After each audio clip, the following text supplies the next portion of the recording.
Hello dear students, welcome to our channel. இந்த வீடியோல நம்ம என்ன பார்க்க போறோம் அப்படின்னா 10th standard இங்கிலீஷ்ல ரோட் மேப் அப்படின்னு சொல்லிட்டு ஒரு கான்செப்ட் இருக்குது. இந்த ரோட் மேப் அப்படின்ற கான்செப்ட்ல எப்படி நீங்க ஃபுல் மார்க் ஸ்கோர் பண்றது அப்படின்ற டிப் வீடியோ தான் இதுல பார்க்க போறோம்.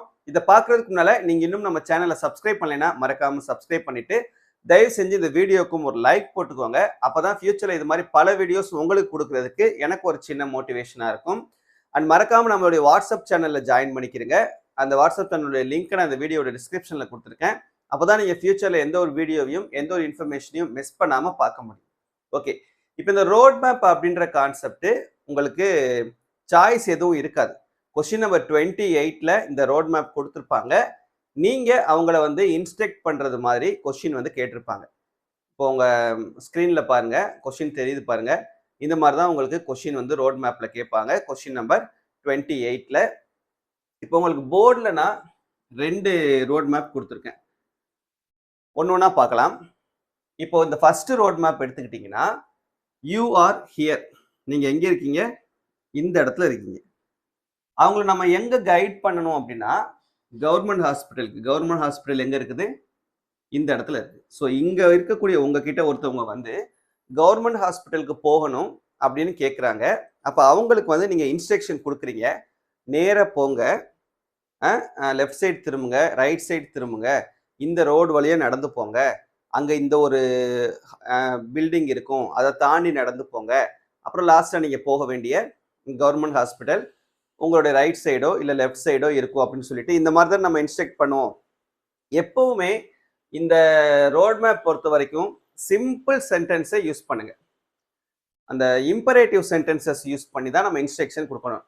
நேராக போங்க, கோ ஸ்ட்ரைட், லெஃப்ட் சைடு திரும்புங்க, டேர்ன் லெஃப்ட், ரைட் சைடு திரும்புங்க, டேர்ன் ரைட், இந்த ரோடு வழியாக நடந்து போங்க, வாக் அலாங் த, கொஞ்சம் தூரம் நடந்து போங்க, வாக் அ ஃபியூ டிஸ்டன்ஸ். இந்த மாதிரி சிம்பிளான சென்டென்சஸ் யூஸ் பண்ணி நம்ம என்ன பண்ணுறோம், இந்த இன்ஸ்ட்ரக்ஷன்ஸ் வந்து கொடுக்குறோம். பெரிய லெங்தி சென்டென்சஸாக நம்ம என்ன பண்ணக்கூடாது, இதுக்கு யூஸ் பண்ணக்கூடாது. அப்படி யூஸ் பண்ணிங்கன்னா தேவையில்லாத மிஸ்டேக்ஸ் வந்து உங்களுக்கு வந்துடும். கிராமர் மிஸ்டேக்கோ ஸ்பெல்லிங் மிஸ்டேக்கோ வர்றதுக்கான வாய்ப்புகள் இருக்குது. தேவையில்லாமல் நமக்கு அதில் மார்க் போகிறதுக்கான சான்சஸ் இருக்குது. ஸோ அதனால லெங்தி சென்டென்சஸ் அவாய்ட் பண்ணிட்டு சிம்பிள் சென்டென்சஸ் யூஸ் பண்ணி இன்ஸ்ட்ரக்ஷன்ஸ் வந்து கொடுங்க. சரியா? ஓகே, இப்போ ஃபர்ஸ்ட் ஒன் பாருங்க. ஸோ யூ ஆர் ஹியர், நீங்கள் எங்கே இருக்கீங்க? கவர்மெண்ட் ஹாஸ்பிட்டலுக்கு போகணும். எப்பவுமே ஃபர்ஸ்ட் பாயிண்ட் நீங்கள் கண்ணை மூடிட்டு எழுதிடலாம், கோ ஸ்ட்ரைட். யார் வந்து நம்ம கிட்ட வழி கேட்டாலும் ஃபர்ஸ்ட் நம்ம சொல்லக்கூடிய வார்த்தை இப்படி நேர போங்கண்ணே அப்படி தானே சொல்லுவோம். நேர போங்க, அதுதான் கோ ஸ்ட்ரைட். எப்பவுமே ஃபர்ஸ்ட் பாயிண்ட் கோ ஸ்ட்ரைட்னு போட்டுருங்க. ஓகே, இப்போ நம்ம இங்கே இருக்கோம், கோ ஸ்ட்ரைட் சொல்லிடுறோம். அடுத்து என்ன சொல்கிறோம்? நேர போங்க, இந்த கிங் ஸ்ட்ரீட் வழியாக அப்படியே நடந்து போயிட்டே இருங்க. போயிட்டே இருக்கும்போது எந்த சைடு திரும்பணும்? டேர்ன் லெஃப்டா ரைட்டா? இப்படி தானே போறீங்க. நல்லா யோசிச்சு பாருங்க. அந்த மேப்புக்கு நேர அப்படின்னு நம்ம இருக்கிற மாதிரி ஞாபகம் வச்சுக்கோங்க. கோ ஸ்ட்ரைட், அந்த கிங் ஸ்ட்ரீட் வழியா போங்க. எங்கிட்டு திரும்பணும்? Left side. இந்த கை என்ன கை? Left hand. ஸோ டேர்ன், இந்த சைடு வந்துருச்சுன்னா ரைட் சைடு அப்படின்னு நம்ம கொடுத்துக்கிற போறோம். So walk along the King Street and turn left. அதான் நமக்கு செகண்ட் பாயிண்ட். இந்த கிங் ஸ்ட்ரீட் வழியா நடந்து போங்க. நடந்து போயிட்டு இருக்கும்போது அலாங் த கிங் ஸ்ட்ரீட் எந்த சைடு திரும்பணும்? Turn left and turn left. சரியா? ஸோ கிங் ஸ்ட்ரீட் வழியா நடந்து போய் லெஃப்ட் சைடு திரும்புங்க. இப்போ லெஃப்ட் சைடு திரும்பிட்டோம். இப்போ இப்படி நிற்கிறோம். இப்போ இப்படி ஞாபகம் வச்சுக்கோங்க. இப்போ என்ன செய்யணும்? இந்த சர்க்கிள் ரோடு வழியா நடந்து போங்க. டேர்ன் லெஃப்டா ரைட்டா?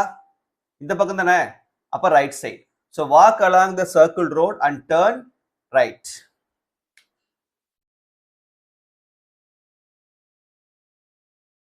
Walk along the circle road and turn right. ஓகேவா? இப்போ ரைட் சைடு திரும்பியாச்சு. மறுபடியும் இப்போ இந்த மாதிரி தான் இருக்கு மேப். இப்போ நம்ம நேராக போக வேண்டியது. இந்த ரோடுக்கு பேர் என்ன? ஓசிஆர் ரோடுன்னு கொடுத்துருக்காங்க பாருங்க. இந்த ரோடுக்கு பேரு ஓசிஆர் ரோடு. அப்ப அந்த ஓசிஆர் ரோடு வழியா நடந்து போனேன்னா கவர்மெண்ட் ஹாஸ்பிட்டல் உங்களுடைய எந்த சைடு இருக்கு, லெஃப்ட் சைடு இருக்கா ரைட் சைடு இருக்கான்னு பாத்தீங்கன்னா லெஃப்ட் சைடு இந்த கவர்மெண்ட் ஹாஸ்பிட்டல் இருக்கும் அப்படின்னு எழுதணும். அப்ப வாக் அலாங் த ஓசிஆர் ரோடு, அந்த ஓசிஆர் ரோடு வழியா நடந்து போனீங்கன்னா கவர்மெண்ட் ஹாஸ்பிட்டல் வந்து உன்னுடைய லெஃப்ட் சைடு இருக்கும் அப்படின்னு எழுதணும். Walk along the OCR road and reach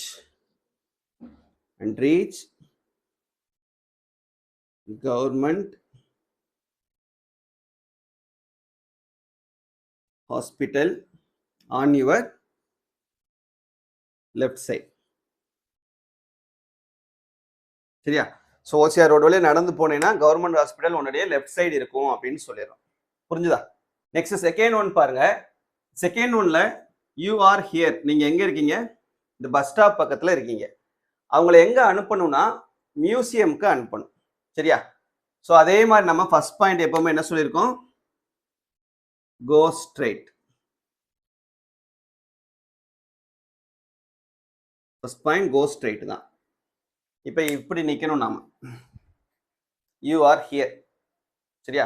இப்போ இந்த மாதிரி நம்ம சொல்றோம், நேர போங்கன்னு சொல்லியாச்சு. நேர வாங்க. இந்த ரோடுக்கு பேர்லாம் கொடுக்கல, அதனால நம்ம அந்த ரோடை வந்து மென்ஷன் பண்ணணுன்ற அவசியம் கிடையாது. நேர போங்க. போனீங்கன்னா அடுத்து என்ன செய்யணும்? Turn right. இந்த பக்கம் இருந்தால் லெஃப்ட்னு போட்டிருப்போம், பட் இந்த சைடு இருக்கிறதுனால டேர்ன் ரைட். கோ ஸ்ட்ரைட், அதுக்கப்புறம் டேர்ன் ரைட். ஸோ உங்க ரைட் சைடு திரும்பி கொஞ்ச தூரம் நடங்க அப்படின்னு சொல்றோம். Turn right and walk a few distance. கொஞ்ச தூரம் நடங்க. ரைட் சைடு திரும்பி கொஞ்ச தூரம் நடங்க அப்படின்னு சொல்றோம். Turn right and walk a few distance. அப்படி போனீங்கன்னா என்ன வரும்? டெம்பிள் வரும், கோயில் வரும். அதை தாண்டி நடங்க. அதை தாண்டி நடந்து எந்த சைடு திரும்பணும்? இப்போ இப்படி போயிட்டு இருக்கோம். இப்படி நம்ம போயிட்டு இருக்கும்போது டெம்பிளை தாண்டி நடந்ததுக்கு அப்புறம் எந்த சைடு திரும்ப சொல்றாங்க?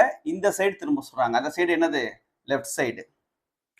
அப்ப வாக், டெம்பிளை தாண்டி நடங்கன்னு சொல்றோம். தாண்டி நடங்கன்னு சொல்றதுக்கு walk past the temple. Walk past the temple and turn left. Left side திரும்பியாச்சு. இப்போ என்ன பண்ணணும்? கொஞ்சம் தூரம் அப்படியே நடந்து போனீங்கன்னா உங்களுடைய ரைட் சைடு, கொஞ்சம் தூரம் அப்படியே நடந்து போனீங்கன்னா உங்களுடைய ரைட் சைடு என்ன இருக்கும்? மியூசியம் இருக்கும் அப்படின்னு சொல்றோம். அப்ப walk a few distance, few minutes கூட போடலாம், and reach museum on your right side. 4 instructions எழுதுனா போதும். இதை நீங்க தனித்தனியா பிரிச்சு எழுதுனீங்கன்னா நிறைய வரும். பாருங்க, டேர்ன் ரைட்டை மட்டும் எழுதிட்டு வாக் a few distance அடுத்த பாயிண்டா கூட எழுதலாம். அதே போல இங்க வாக் பாஸ் த டெம்பிள் எழுதிட்டு டேர்ன் லெஃப்ட் அடுத்த பாயிண்டா கூட எழுதலாம். அப்படி எழுதினீங்கன்னா ஒரு 6-7 பாயிண்ட்ஸ் வரும். அப்படி எழுதினாலும் உங்களுடைய விருப்பம் தான். நான் 4 ஏன்னா இது 2 மார்க் தான். 4 இன்ஸ்ட்ரக்ஷன்ஸ் கொடுத்தா போதுமானது. அதனால நான் சேர்த்து எழுதி 4 இன்ஸ்ட்ரக்ஷன்ஸா கொடுத்துருக்கேன். சரியா? ஸோ இந்த மாதிரி எழுதுனீங்கன்னா கண்டிப்பா ரோட் மேப்ல நீங்க ஃபுல் மார்க் ஸ்கோர் பண்ண முடியும். தேங்க்யூ.